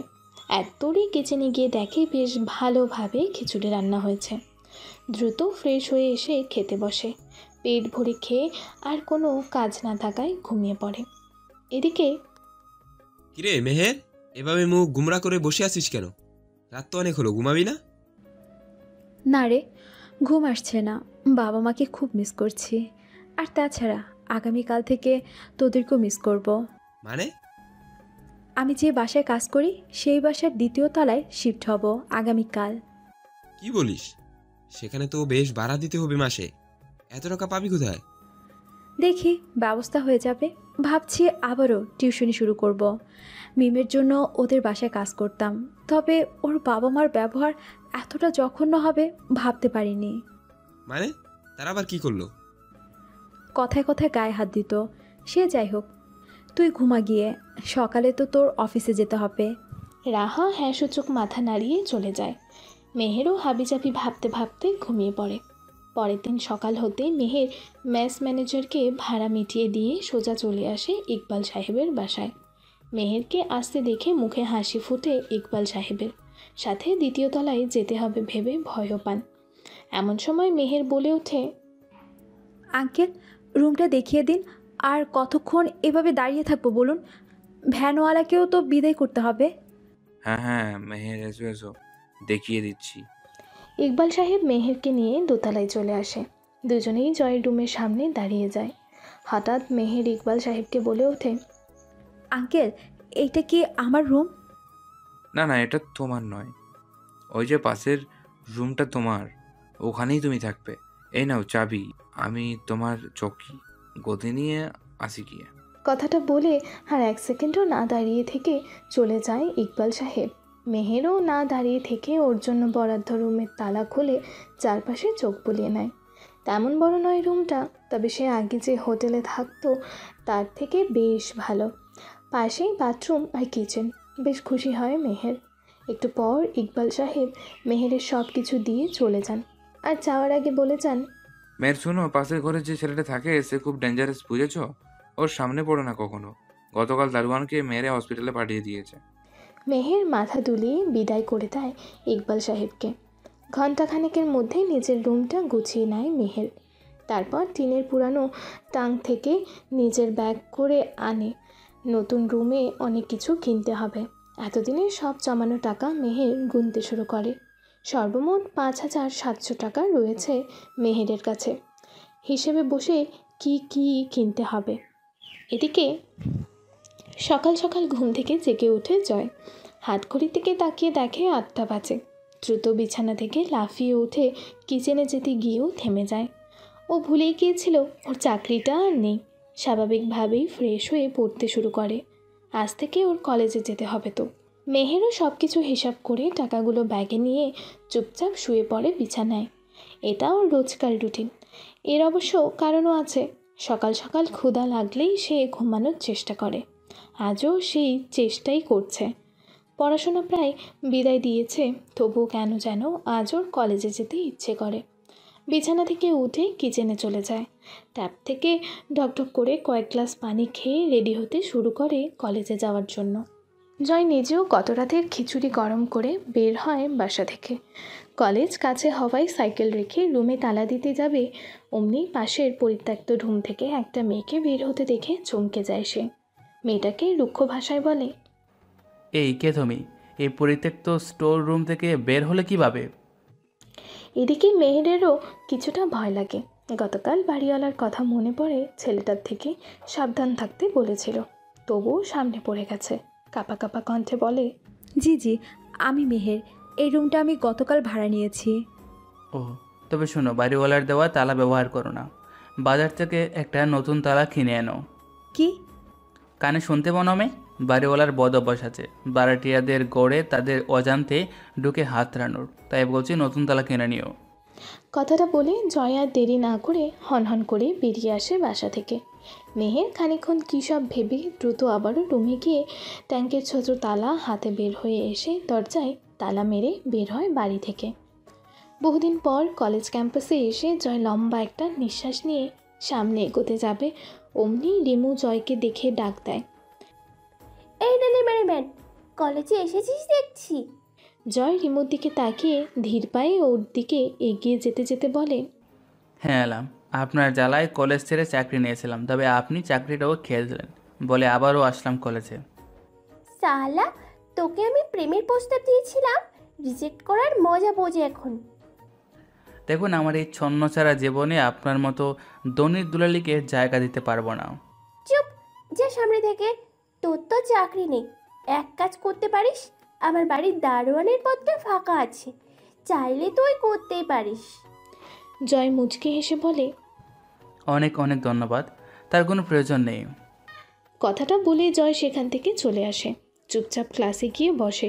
এমন সময় পাশ থেকে রাহুল বলে ওঠে, এই জয়, তোর পাশে আমি বসে আছি, অথচ তুই একটাবারও আমার দিকে তাকাচ্ছিস না যে? তোর দিকে তাকিয়ে কি করবো? তুই মেয়ে নাকি, হ্যাঁ, যে তাকিয়ে থাকবো? শালা, মজা নেস। যাই হোক, এতদিন কলেজে আসিসনি কেন বলতো? জানিস কত মিস করেছি তোকে? জানি রে, কেমন মিস করেছিস আমায়। যাই হোক, বলতো কলেজে ওই রিমু আমার পেছন ছাড়ছে না কেন? জাস্ট বিরক্ত করে একটা মেয়ে, লাজ লজ্জা বলতে কিচ্ছু নেই। তোর এই ওভার অ্যাটিটিউড দেখে আমার রাগ হয়, বুঝলি? হিমুর মতো এত সুন্দরী একটা মেয়ে তোর পেছনে ঘুরছে, অথচ তুই তাকে এড়িয়ে যাচ্ছিস। শালা, আমি হলে তো কবেই জিভ বানিয়ে হানিমুন করে ফেলতাম। এই তো রাহুল, তোর মনের অবস্থা বুঝে নিলাম। তুই উপরে উপরে যদি ভালো মানুষের অভিনয় করিস না কেন, তোর ভেতরে ভেতরে পশু তুল্য একটা রূপ আছে। আরে রাগ করিস কেন? আমি তো এমনি বলছিলাম। দোস্ত, তা বল, তুই এতদিন পর আসলি কেন? এমনি, কলেজে আসতে ইচ্ছে করে না, পড়াশোনায় আর মন নেই। বুঝি বুঝি, সারাদিন বাসায় পড়াশোনা করিস বিধায় কলেজে না এসেও তুই ফার্স্ট হোস। জয় আর কোনো কথা না বাড়িয়ে বইয়ের মাঝে মুখ ডুবিয়ে দেয়। এমন সময় পাশ থেকে রিমু বলে ওঠে, কি রে ডেলিভারি ম্যান, সারাদিন পড়াশোনা করবি নাকি একটু আমাদের সময়ও দিবি? তোমাদের সময় দিতে যাব কেন? তাছাড়া কলেজে এসেছি পড়াশোনা করতে, তোমাদের সময় দিতে নয়। আর রিমু, একটা কথা শুনে রাখো প্লিজ, আর আমার পেছনে গুড়গুড় করো না। আর কেউ না জানুক, আমি জানি তোমার মনের মাঝে কি চলছে। আমি আর তোমাকে নিতে পারছি না। নিতে তোকে হবে। তুই কোন সাহসে আমার ভালোবাসা রিজেক্ট করিস শুনে? আমার বাবা এখানকার এমপি, আর তুই হলি সাধারণ একটা ডেলিভারি ম্যান, তবুও তোকে আমি প্রেমের প্রস্তাব দিয়েছি। তো তোমার বাবার গরম আমাকে দেখিও না রিমু, সামনে দিকে চলে যাও, পড়তে দাও আমাকে। কথাটা বলে আবার জয় বইয়ের মাঝে মুখ ডুবাতে যাবে, অমনি রিমু জয়ের টি শার্টের কলার টেনে ধরে বলে, শালা, বেশি ভাব দেখাস। তোকে আমি পছন্দ করি বলে যা খুশি বলবি নাকি? তোকে তো আজ। রিমু বাকিটা বলতে যাবে, তার আগেই জয় ঠাস ঠাস করে রিমুকে কষে থাপ্পড় মেরে বসে। তারপর চিৎকার করে বলে, আরে কি পেয়েছিসটা কি তুই? হ্যাঁ, নিজে তো পড়াশোনা করে আমাকে টপকে ফার্স্ট হতে পারবি না, তাই প্রেমের জেরে ফেলে আমার পড়াশোনা নষ্ট করার পায়তারা করছিস, তাই না? রিমু খানিকক্ষণ চুপ করে থেকে রাগে গর্জে ওঠে, তোর এত বড় সাহস, আমার গায়ে হাত দিলি? আজ আর তোকে কেউ বাঁচাতে পারবে না। তোকে আজ এই কলেজে পুঁতে ফেলবে আমার বাবা, আমজাদ চৌধুরী। দাঁড়া, আমি বাবাকে ডাকছি। কথাটা বলে হনহন করে চলে যায় রিমু ক্লাস থেকে বের হয়ে যাচ্ছে। জয় নিজেও টুপ করে ক্লাস থেকে উঠে অধ্যাপক স্যারের রুমের দিকে যেতে থাকে। এদিকে রিমু ক্যাম্পাসে গিয়ে ওর বাবার পালিত গুন্ডাদের ডাকতে শুরু করে। একে একে পুরো ক্যাম্পাস ভরে যায় মোটর সাইকেল দিয়ে। প্রায় 50 জন গুন্ডা নিয়ে রিমু বিজয়ের হাসি দিয়ে হ্যান্ড বাইকে বলতে শুরু করে, জয়, এবার দেখব তোকে তোর কোন বাবা বাঁচায়? আমাকে তুই চিনিস না। আমার বাবা আমজাদ চৌধুরী, এলাকার এমপি। আর তুই কিনা এমপির মেয়ের গায়ে হাত দিয়েছিস? তোকে তার মূল্য দিতেই হবে। এদিকে জয় রিমোর চিৎকার করা দেখে অধ্যাপক স্যারের রুমে দ্রুত প্রবেশ করে। তারপর, আসসালামু আলাইকুম স্যার। ওয়াও, আসসালামু আলাইকুম। জয়, হঠাৎ এতদিন পর তুমি কলেজে? জি স্যার, তা বলুন কেমন আছেন? কেমন আর থাকি, রিমোর চিৎকার শুনেছ? তুমি ওকে মেরেছো কেন জয়? শুধু শুধু একটা ঝামেলায় জড়িয়ে যাবে। মেয়েটা খুব বার বেড়েছিল স্যার, তাই মেরেছে। তাছাড়া ওর জন্য আমার ডেলিভারির চাকরিটা চলে গেছে। তাতে কি হয়েছে? তুমি যার ছেলে, তার 7 পুরুষ বসে খেলেও অর্থের ভান্ডার শেষ হবে না। আর তুমি কিনা ডেলিভারির চাকরি করছিলে। এই তো বুঝলেন না স্যার। সে যাই হোক, 2 মিনিটের মধ্যে পুরো ক্যাম্পাস ফাঁকা করে ফেলতেছি। স্যার আপনি বসুন। আরে সে তো বুঝলাম, কিন্তু এসেছিলে কি বলতে সেটা তো বলে যাও। এটাই বলতে এসেছিলাম, ক্যাম্পাসে হাঙ্গামা হলেও যেন আপনি চুপটি মেরে এখানে বসে দেখেন, বাকিটা আমি দেখে নেব।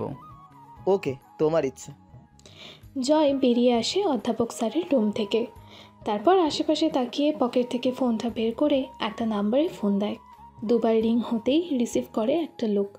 গম্ভীর কণ্ঠে বলে ওঠে, কি জয়, এতদিন পর ফোন দিলে যে? এমনি মনে পড়ছিল তাই দিলাম। মিথ্যা বলো না, আমি জানি তোমার আমাকে আজ এবং এখনই বড্ড বেশি প্রয়োজন। ওরে বাবা, আমার উপর বুঝে সিসি ক্যামেরা লাগিয়েছেন? গুড, এখন যা করার করে ফেলুন, আমি যাচ্ছি ক্যাম্পাসে। তার চেয়েও বেশি কিছু বসিয়েছি। ওকে, দেখো আমি কি করি। জয় ফোনটা কেটে দিয়ে হাসতে হাসতে ক্যাম্পাসের দিকে এগিয়ে যেতে থাকে। রিমু ও জয়কে এগিয়ে আসতে দেখে তেড়ে আসতে যাবে ওর গুন্ডাদের নিয়ে, ঠিক তখনই চারিদিক থেকে প্রচণ্ড বেগে পানি ছুঁড়ে মারতে শুরু করে ফায়ার ফাইটার সৈনিকরা। পানির এত বেগের কারণে রিমু শহর গুন্ডাগুলো কাক ভেজা হয়ে মাটিতে লুটিয়ে পড়ে। জয় মুচকি হেসে রিমুর দিকে এগিয়ে যেতে যেতে বলে ওঠে, রিমু, সামান্য পানিতেই এমন লুটিয়ে পড়লে? এসো দেখি মারতে পারো কি না আমায়।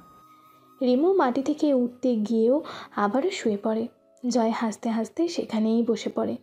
ঠিক তার কিছুক্ষণ পরই বুলেটের বেগে কয়েকটা গাড়ি প্রবেশ করে ক্যাম্পাসে। গাড়িগুলো দেখে মুহূর্তেই মাটিতে পড়ে থাকা রিমু হি করে হেসে ওঠে।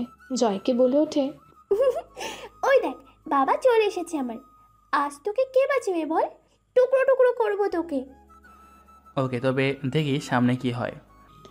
জয় আর রিমুর কথার মধ্যেই সাদা ধবধবে গাড়ি থেকে নেমে দৌড়ে আসে একটা মাঝবয়স্ক লোক। লোকটা জয়ের দিকে চোখ তুলে না তাকিয়ে রিমুকে মাটি থেকে তুলে রাগী কণ্ঠে বলে, এ কি মা রিমু, তুই মাটিতে পড়ে আছিস কেন? কি জানি বাবা, হঠাৎ চারদিক থেকে কেউ পানি মারতে শুরু করে, যার কারণে আমি মাটিতে পড়ে যাই। কার এত বড় সাহস আমার মেয়ের শরীরে পানি মেরেছিস? সামনে আয়, তোকে আজ আমি পুঁতে রেখে যাব। জয় মুচকে হেসে আমজাদ চৌধুরীর কাঁধে হাত রেখে বলে, আরে সামনেই তো দাঁড়িয়ে আছি। আর পানি আমি মারিনি, পানি মেরেছে ফায়ার ফাইটার সৈনিকরা। আমি তো আপনার মেয়েকে গাল বরাবর থাপ্পড় মেরেছি। আমজাদ চৌধুরী জয়ের কথা শোনা মাত্র জয়ের কলার চেপে ধরে বলে, কি বললি তুই? আমার মেয়েকে মেরেছিস?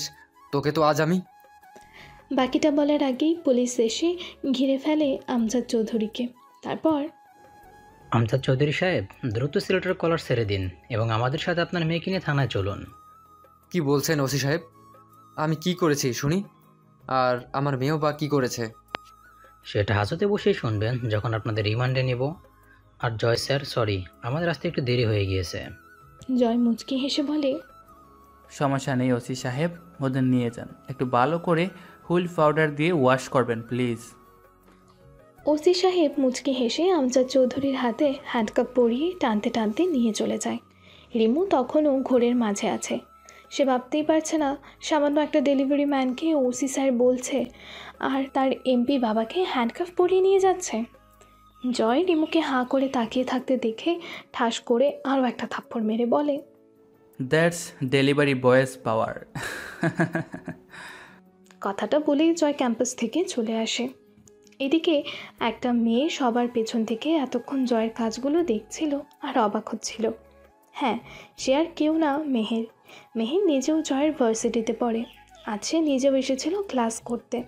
তবে ক্যাম্পাসে ঝামেলা হওয়ায় সবাই ক্যাম্পাস ছেড়ে চলে গিয়েছে। রাত 12টা। ফুটপাতে সেই আগের মতো আকবরিয়া হোটেলে খিচুড়ি বিতরণ করছে। জয় পকেট থেকে বড় একটা পলিথিন বের করে খিচুড়ি নিয়ে বাড়ির পথ ধরে। সারাদিন ক্লান্তিতে জয়ের শরীর ভেঙে আসতে থাকে।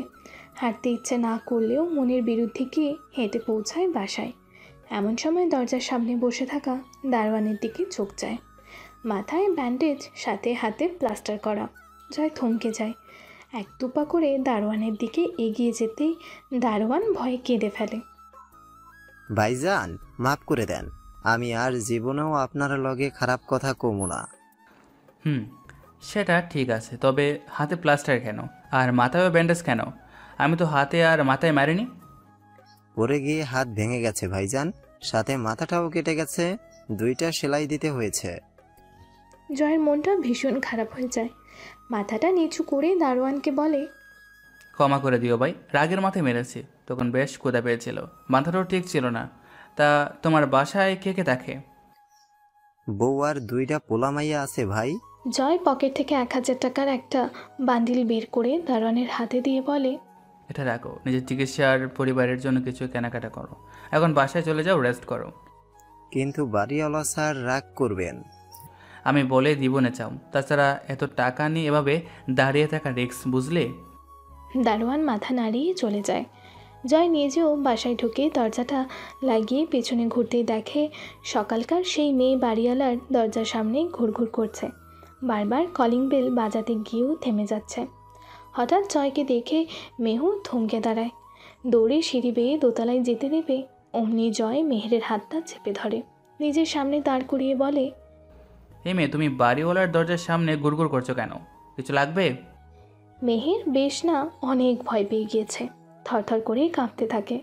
জয় মেহেরের অবস্থা দেখে শীতল কণ্ঠে বলে, ভয় পেও না মেয়ে, আমি তোমায় কিচ্ছু বলবো না, তুমি নির্ভয়ে বলো কি বলবে। জয়ের এমন শীতল কণ্ঠ শুনে মেহেরের কাঁপন কিছুটা কমে যায়। আমতা আমতা করে বলে, রান্না করতে হবে। সকালে এসেছি, বাজার সদায় কিচ্ছু ছিল না বলে গ্যাস লাইন চেক করিনি। একটু আগে সব কিছু কিনে এনে রান্না করতে গিয়ে দেখি গ্যাস নেই সিলিন্ডারে। তো বাড়িওয়ালার দরজার সামনে গুড়গুড় করছিলে কেন? মেহের লজ্জা পেয়ে যায় ভীষণ। মুখ ফুটে বলতে পারছিল না ক্ষুধা লেগেছে বলে। খাবার চাইতে এসেছিল বাড়িওয়ালার কাছে, কিন্তু সাহস হচ্ছিল না। জয় মেহেরকে চুপ করে থাকতে দেখে বলে, দেখো, যা দরকার বলতে পারো। বাড়িওয়ালাকে এত রাতে ডাকলেও পাবে না, কারণ তারা ঘুমিয়ে গিয়েছে। আসলে সারাদিন কিচ্ছু খাইনি, বেশি ক্ষুধা পেয়েছে। গ্যাস নেই বলে 2টো ভাত রান্নাও করতে পারিনি। সারাদিন কি আর পানি খেয়ে থাকা যায় বলুন? তাই খাবার চাইতে এসেছিলাম। ও এই ব্যাপার, টেনশন নেই। এই নাও খিচুড়ির প্যাকেট, এটা নিয়ে গিয়ে খাও আপাতত। আর হ্যাঁ, গ্যাস তোমাকে কিনতে হবে, বাইরেওয়ালা দিবে না। আর এদের স্বামী স্ত্রীর ব্যবহার ভালো না। নিজের বাসায় কাজের মেয়েকে এত অত্যাচার করে বলে বুঝাতে পারবো না। মেহের অবাক হয়ে যায়, কিছুটা কৌতূহল নিয়ে জিজ্ঞেস করে, তা আপনি কিভাবে জানেন? কিভাবে আবার, রোজ তো মেয়েটার চিৎকার শুনি, আফসোস হয় ভীষণ, মন চায় ছুটে গিয়ে উদ্ধার করি মেয়েটাকে। মেহের মুখ ফুটে বলতে যাবে, আরে আমি তো সেই কাজের মেয়ে, তবে বলতে গিয়েও চুপ হয়ে যায় আর বলে, ও সে যাই হোক, আপনি আপনার জন্য আনা খিচুড়ি আমাকে দিয়ে দিবেন। তবে আপনি কি খাবেন শুনি? আমি আর কি খাবো, আপনার মতো রাতটা পানি খেয়ে কাটিয়ে দেবো? না না, তবে থাক, আপনার খিচুড়ি আপনি খান। শুধু শুধু আমার জন্য না খেয়ে থাকবেন কেন? যাক, আপনার মনটা ভালো আছে। শুনুন, এখানে দুজন দাঁড়িয়ে থাকলে কারো পেটি বাদ যাবে না, আসুন উপরে যাই। কথাটা বলে জয় কয়েক সিঁড়ি উঠে গেলেও মেহের ঠায় দাঁড়িয়ে থাকে আগের জায়গায়, যেটা দেখে জয় সিঁড়ি বেয়ে আবারও উঠতে উঠতে বলে, আমি অতটাও খারাপ নই যা আপনি মনে মনে ভাবছেন, আসুন আমার সাথে, ভয় নেই। মেহের যেতে না চাইলেও পেটের জ্বালায় আর দাঁড়িয়ে না থেকে জয়ের পেছন পেছন যেতে শুরু করে। কিচেনের সামনে চুপচাপ দাঁড়িয়ে আছে মেহের। জয় নিজেই চুলায় খাবারগুলো গরম করে নিচ্ছে। এমন সময় মেহের বলে ওঠে, আচ্ছা, আপনাকে একটা কথা জিজ্ঞাসা করব? করুন। বলছিলাম কি, সকালে আপনাকে দেখেছিলাম কলেজে একটা মেয়ের সাথে ঝামেলা করতে। আচ্ছা, মেয়েটা কি করেছিল? জয় খাবার গরম করে চুলাটা বন্ধ করে ঘরের মেঝেতে 2টো প্লেটে খাবার সার্ভ করে ডিম অমলেট করতে করতে বলে, আপনি দেখলেন কিভাবে? আমি ওই কলেজেই পড়ি। এখন বলেন না কি করেছিল ওই মেয়ে? আর আমি যতদূর শুনেছি মেয়েটা প্রচুর রাগী, আর ওনার বাবাও নাকি এখানকার এমপি। জয় মুচকি হেসে বলে, এমপি হয়েছে তো কি হয়েছে শুনি? না তেমন কিছু না, আপনাকে দেখে তো সাধারণ একটা ছেলে মনে হয়। সেই আপনি কি না এমপির মেয়েকে মেরে এখনও সুস্থ সবলভাবে দাঁড়িয়ে আছেন, যা আমাকে অবাক করছে ভীষণ। আমি দেশের নাগরিক হিসাবে আইনশৃঙ্খলা বাহিনীর সাহায্য নিয়ে এখনও সুস্থ সবলভাবে দাঁড়িয়ে আছি। মানে?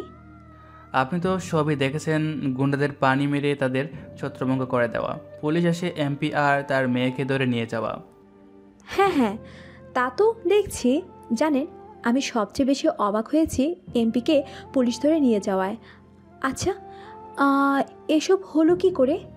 অধ্যাপক স্যারের কারণে হয়েছে। এখন চুপ করে গড়ে গিয়ে বসুন, একদিনের পরিচয় এত বক বক করতে নেই, তবে পরে আর কথা খুঁজে পাবেন না। আপনিও না? আচ্ছা, আপনি একা থাকেন এখানে? জয় এবার বেশ বিরক্তির দৃষ্টি নিক্ষেপ করে মেহেরের দিকে আর বলে, উফ, তুমি মেয়ে দেখি বড্ড বেশি কথা বলো। তোমাকে বললাম না গড়ে গিয়ে বসো, আমাকে ডিমটা বাঁচতে দাও, নয়তো পুড়ে যাবে তো। জয়ের এমন কথা বলার ধরন দেখে মেহের বেশ অবাক হয়, কেননা আজই তাদের প্রথম কথা। অথচ জয়ের কথা বলার ধরন দেখে মনে হচ্ছে তারা কত যুগের চেনা।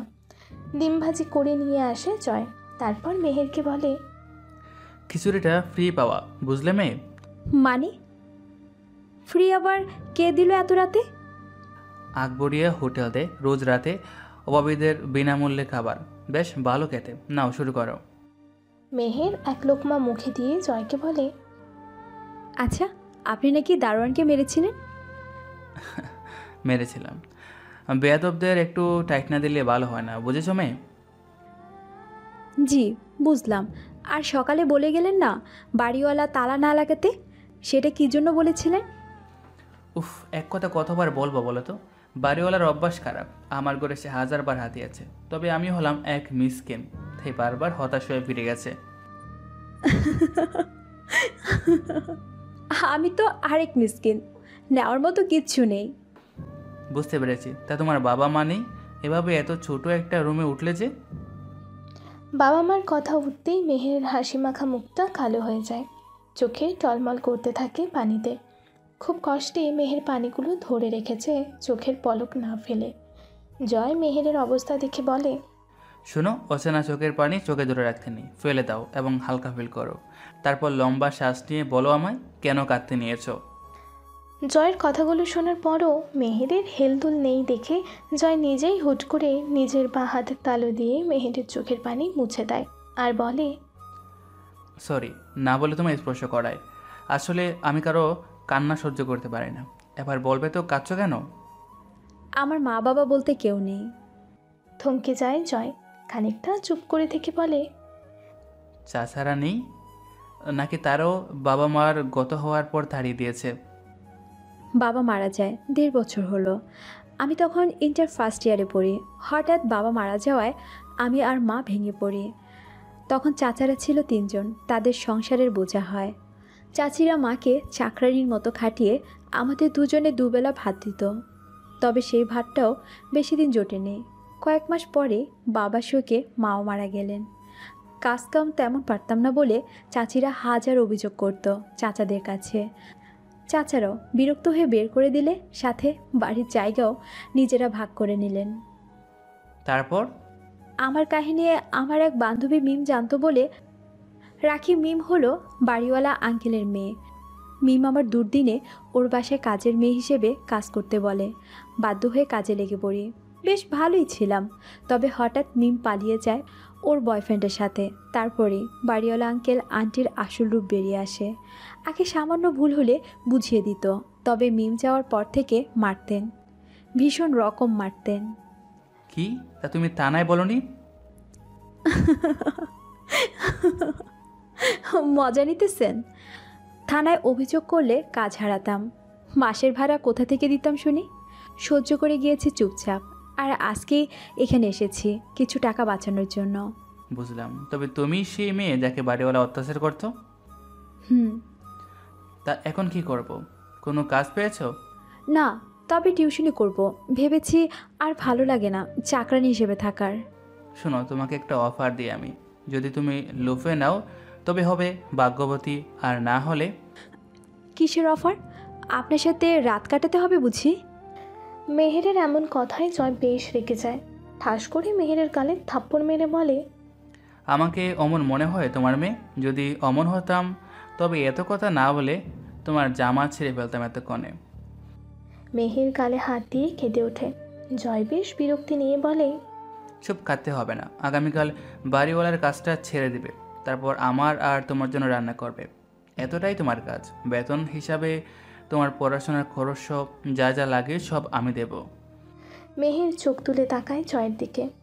দারুণ দেখতে একটা ছেলে। মুখের হাসিটা যেন প্রাণ জুড়ানোর মতো। মেহেরকে এমনভাবে তাকাতে দেখে জয় বেশ লজ্জা পেয়ে মাথাটা নিচু করে ফেলে আর বলে, মেয়ে, এভাবে আমার দিকে তাকিয়ে দেখো না, প্রেমে পড়ে যাবে। জয়ের কথায় দ্রুত চোখ দুটো নামিয়ে নেয় মেহের আর বলে, আমার দায়িত্ব যে নিতে চাচ্ছেন আপনি জনাব, তবে আপনি নিজেই তো মিসকিন। ফ্রি খাবার খেয়ে বেড়ান, আমাকে খাওয়াবেন কি? আমি যা খাবো তাই খাওয়াবো। আর শোনো, তুমি হলে পিচ্ছি একটা মেয়ে, তোমার পেট খুবই ছোট, খাবেই বা কতটুকু? নিজেকে হলার মেশিন মনে করো না, বুঝলে? আচ্ছা, অনেক কথা হলো। ঘড়িতে দেখেছেন কয়টা বাজে? জয় ঘড়ির দিকে তাকিয়ে বলে, রাত 1:30 বাজে। যান ঘরে গিয়ে ঘুমান, আমিও ঘুমিয়ে পড়ি। মেহের জয়ের কথা শুনে উঠে দাঁড়ায়। জয় নিজেও প্লেটগুলো নিয়ে কিচেনে যেতে নেবে, তার আগেই মেহের প্লেটগুলো নিয়ে কিচেনে যেতে যেতে বলে, আজকে থেকে না হয় ডিউটিটা শুরু করি। আমি ধুয়ে রাখছি প্লেট, আপনি ঘুমান গিয়ে। মেহেরের আচরণে জয়ের বেশ ভালো লাগে। মেঝেতে বিছানা করতে করতে বলে, আমি এমন মেয়েই পছন্দ করি জনাবা। শুয়ে পড়ছি আমি, আপনি শুয়ে পড়ুন। ও হ্যাঁ, আমার পাশে নয় কিন্তু, নিজের রুমে গিয়ে। মেহের মুচকি হেসে চলে যায় নিজের ঘরে। বিছানায় শুয়ে কোলবালিশ জড়িয়ে ধরে মিটিমিটি হাসতে থাকে। ও ভাবতেই পারেনি এতদিন পর ওর হাসি ফোটাতে পারবে কেউ।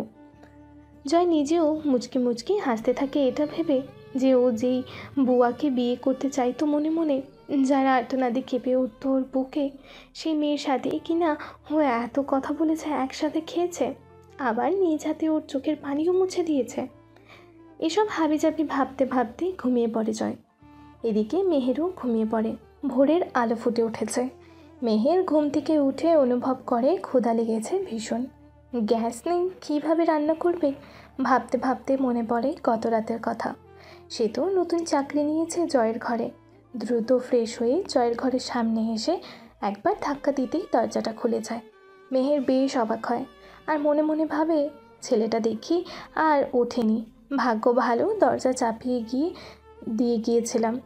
টিপটিপ পায়ে মেহের এগিয়ে আসে জয়ের বেডরুমের দিকে। এসে দেখে জয় গভীর ঘুমে মগ্ন। ডাকতে না চাইতেও মেহের বাধ্য হয়ে হালকা করে ডাকতে থাকে, এই যে শুনছেন, এই। মুখ দিয়ে ডাকতে ডাকতে হঠাৎ নিজের অজান্তেই ওর ডান হাত জয়ের পিঠ স্পর্শ করতেই জয় লাফিয়ে ওঠে, অনেকটা দূরে সরে যায়। মেহের নিজেও ভয় পেয়ে সরে আসে। জয় খানিকটা চমকে উঠে বলে, এই মেয়ে, তুমি এখানে? তাও সকাল সকাল? তো কে আসবে শুনি? গত রাতে না আমার দায়িত্ব নিলেন, ভুলে গেলেন? আরে না না, বলিনি তো। এত সকালে কি করতে এসেছো ম্যাডাম? কি করতে মানে? রান্না করতে হবে না, তাই আপনাকে ডাকলাম। কি খাবেন বলুন? জয় মাথা চুলকিয়ে বলে, কিচেনে যা আছে খাওয়ার মতো নয়। একা ছিলাম, খরচ করিনি তেমন। আজ যেহেতু তুমি আসছো তাই বাজারে যেতে হবে। তার দরকার নেই, আমার ঘরে চাল ডাল আছে। আর শুনুন, আমাকে এই মেয়ে বলে ডাকবেন না, মেহের বলে ডাকবেন, ঠিক আছে? বাহ, নামটা বেশ। আচ্ছা মেহের, তুমি তো একা তাই না? কেন বলুন তো? এমনি, যাই হোক, চলো বের হই আমরা, বাজার করে আনি। বহুদিন হলো ভালো রান্না খাই না। আজ তোমার হাতের রান্না কবজি ডুবিয়ে খাবো, সাথে তোমাকেও খাওয়াবো। আমি নিজে খেতে পারবো জনাব। সে যাই হোক, দ্রুত চলুন। গতরাতে একজনের খাবার দুজন ভাগ করে খেয়েছি, পেট কেমন করছে। ওয়েট ম্যাম, আমি ফ্রেশ হয়ে আসি। দরজা লাগিয়ে জয় আর মেহের পাশাপাশি সিঁড়ি বেয়ে নামতে থাকে। এমন সময় রেবেকা বেগম মেহেরকে দেখেই খেকিয়ে ওঠে, এই মেহের, বাড়ির কাজ কে করবে শুনি? তোকে না বলছি ঠিক সময় আসবি? কথা কানে যায় না তাই না? আন্টি, ভদ্রভাবে কথা বলুন। কি বললি? তোর সাথে ভদ্রভাবে কথা বলতে হবে? তুই নবাবের বেগম শুনি যে তোর সাথে ভদ্রভাবে কথা বলতে হবে? মেহের কিছু বলতে যাবে তার আগে জয় বলে ওঠে, আন্টি, মেয়েরকে নিয়ে থানায় যাচ্ছিলাম গৃহকর্মী নির্যাতনের মামলা করতে। আপনি কি যাবেন? গৃহকর্মী নির্যাতনের নাম শুনতেই রেবেকা বেগম চুপসে যায় আর মেহের দাঁত বের করে হাসতে হাসতে বলে, কি আন্টি, যাবেন? গাড়ি ভাড়া বেঁচে যেত আপনার। আমি আর আপনার বাড়ির কাজের মেয়ে নই, কাজ ছেড়ে দিলাম। আমি এখন জয় সাহেবের বাড়ির কাজ করি। রেবেকা বেগম জয় আর মেহেরের দিকে এক পলক তাকিয়ে হনহন করে চলে যায়। জয় আর মেহেরও চলে আসে বাজারে। বড় সাইজের রুই মাছ, মাংস, ডিম, দই, মিষ্টি আর পোলাও চাল কিনে বাসায় ফেরে দুজন। কিচেনে পাশাপাশি রান্না করতে ব্যস্ত, ঠিক তখনই দরজায় কেউ নক করে। জয় যাওয়ার আগেই মেহের গিয়ে দরজা খুলেই দেখে একজন হুজুর সহ আরও বেশ কয়েকজন মুরব্বীদের নিয়ে দাঁড়িয়ে আছেন বাড়িওয়ালা। দেখুন ইমাম সাহেব, দেখুন বিবাহ না করে একটা মেয়ে একটা পরপুরুষ ছেলের রুমে কি করছে, আপনি এদের ব্যবস্থা করুন। বাড়িওয়ালার চেঁচামেচিতে জয় নিজেও এগিয়ে আসে আর এলাকার কিছু চেনা মুরব্বীদের দেখে সালাম দিতেই তারা মুখ ফিরিয়ে নেয়। আর একজন তো বলেই বসেন, তোমারে আমি ভালো ভাবছিলাম বাবা জয়, কিন্তু তুমি কি না অবিবাহিত একটা মেয়েকে নিয়ে এক রুমে থাকছো? ছি, আমি ভাবতেই পারছি না। আরে আঙ্কেল, ভুল ভাবছেন। মেহের আমার বাসায় রান্না করে দেয় কাজের মেয়ের মতন। মিথ্যা বলো না জয়, মেয়েরকে তুমি নিজের কাছে রাখতে আমার বাসায় কাজ করতে পাঠাওনি। ইমাম সাহেব, এদের কি করা যায় বলুন? আমি ভাবছি পুলিশ ডেকে এদের ধরিয়ে দিব। দেখুন জয় ভাই, আপনি একটা পরকীয়ার সাথে এভাবে থাকতে পারেন না। সে এখন যতই বলেন কাজের মেয়ে, আপনাদের আমরা হাতে নাতে ধরছি, তাই শরীয়ত মতে আপনাদের বিবাহ দিয়ে দিব আমরা এক্ষুনি। কি বলেন আপনারা? সব মুরব্বীরা এক সুরে বলে তাই হোক। মেহের নিশ্চুপ হয়ে চোখের পানি ফেলে তাকায় জয়ের দিকে। জয়ও চেয়েছিল। দুজনের চোখাচোখি হয়। মেহের চোখ নামিয়ে নিলেও জয় মুচকি হেসে বলে, ঠিক আছে, তবে তাই হোক। বিয়েটা হয়ে যায়। মেহের কবুল বলতে না চাইলেও রেবেকা বেগম এর চাপে কবুল বলে দেয়। মুরব্বীরাও খুশি মনে চলে যায়। রাত হয়ে গিয়েছে, দুপুরের রান্না শেষ হয়নি। জয় আর মেহের পাশাপাশি বসে আছে। এমন সময় জয় বলে ওঠে, এটা কিভাবে হলো মেহের? কল্পনা করতে পারছি না আমি। তুমি আমার স্ত্রী। আসলে আমি হলাম অভাগী, আপনাকে বিপদে ফেলে দিলাম। সম্মানহানি হলো আমার জন্য। আপনি চাইলে আমাকে বাকিটা মেহেরকে বলতে না দিয়েই জয় মেহেরের মুখটা আলতো করে চেপে ধরে, বলে, ও কথা মুখেও এনো না মেহের। তুমি আমার বিবাহিতা স্ত্রী, তোমাকে নিয়েই সারা জীবন কাটিয়ে দেবো আমি এখন। তাই বলে কাজের মেয়েকে বউ বানাবেন আপনি? কে কাজের মেয়ে শুনি? তুমি হলে প্রধানমন্ত্রীর ছেলের বউ। কি বলেন এগুলো? প্রধানমন্ত্রীর বৌমা? পাগল হয়েছেন আপনি? পাগলি, আগামীকাল দেখবে। এখন চলো চলো কিচেনে যাই, বাকি রান্না শেষ করে খাবো একসাথে। তবে হ্যাঁ, আমি আর সাহায্য করব না, তোমাকে পেছন থেকে জড়িয়ে ধরে দুষ্টুমি করব। তোমার কোনো আপত্তি নেই তো? স্বামীর দুষ্টুমিতে ভালোবাসা খুঁজে স্ত্রীরা। আর তুমি তো আমার সদ্য বিবাহিত স্বামী। তোমার স্পর্শে আমি হারিয়ে যেতেও রাজি। এদিকে জয় আর মেহেরকে বিয়ে করিয়ে দিয়ে মনের সুখে চা খাচ্ছে রেবেকা বেগম আর ইকবাল সাহেব। এমন সময় ইকবাল সাহেব বলে ওঠেন, স্যার কত বড় সাহস, আমাকে ধরিয়ে দিতে পুলিশ এনেছিল। দিলাম তো আজ শালাকে কাজের মেয়ের সাথে ফাঁসিয়ে। আমার মুখের উপর ওই শাকচুনি বড় বড় কথা বলেছিল, এবার লাউ ঠেলা, ভিখারির বাচ্চার সাথে বিবাহ করিয়ে দিয়েছি। কথাগুলো বলতে বলতে জোরে হেসে ওঠেন দুজনে। এদিকে জয় আর মেহের তৃপ্তির সাথে খেয়ে বিছানায় গিয়ে বসে। বহুদিন পর আজ শান্তিতে ঘুমাতে পারবো আমি। এর আগে ঘুমাওনি? ঘুমিয়েছি, তবে কেন যেন মনে হতো বুকের উপর কিছু নেই। তো আজও তো কিছুই নেই। আছে আছে, আজ আমার বুকের উপর আমার স্ত্রী মাথা রেখে ঘুমাবে, আমিও তাকে বুকের মাঝে আঁকলে রেখে ঘুমাবো। বেশ লজ্জা পেয়ে বলে, ইস তুমিও না।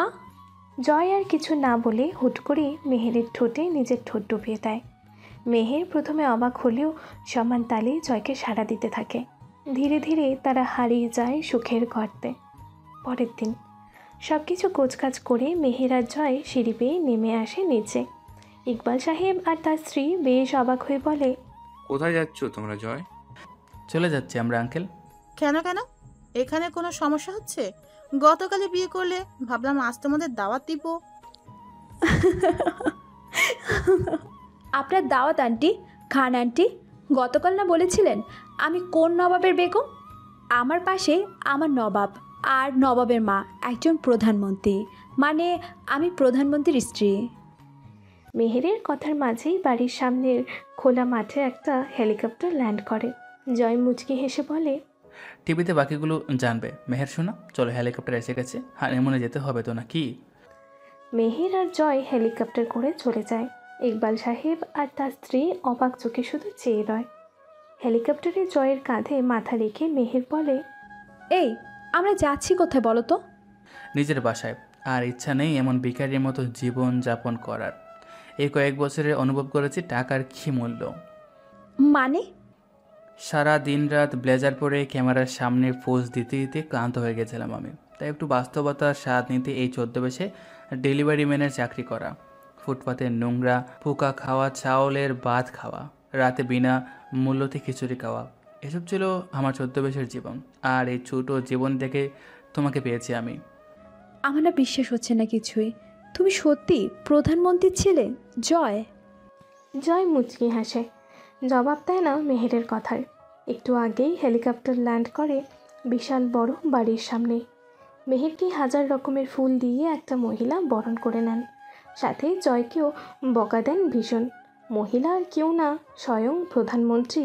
আর এসব টিভিতে দেখে ইকবাল সাহেব আর রেবেকা বেগম ভয়ে থরথর করে কাঁপতে থাকেন। সারাদিনের ব্যস্ততা আর শাশুড়ি আম্মুর সাথে বেশ সময় কাটিয়ে মেহের একটু আগেই রাজকীয় বেডরুমে এসেছে। একটু পরেই জয় বেডরুমে ঢুকে দরজাটা লাগিয়ে মেহেরের দিকে তাকিয়ে মুচকি হাসি দিয়ে এগিয়ে আস্তে আস্তে বলে, কি ম্যাম, বিশ্বাস হলো তো? মেহের মাথা দোলায়। জয় বিছানায় উঠে মেহেরকে জড়িয়ে ধরে ওর কপালে আলতো করে চুমু দিয়ে বলে, গতকাল বাসর গড়ে ভালোবাসা কম হয়ে গিয়েছিল বউ। তো আজ পুষিয়ে নাও না। সত্যি বলছো তো? সত্যি সত্যি সত্যি, 3 সত্যি জনাব। জয়কে আর পায়কে টুপ করে মেহেরের ঠোঁটে নিজের ঠোঁট ডুবিয়ে দেয়। পুরো রুম জুড়ে চুমুর শব্দে ভরে ওঠে আর ড্রিম লাইটটা নিভে যায়। বাকিটা বুঝে নিন।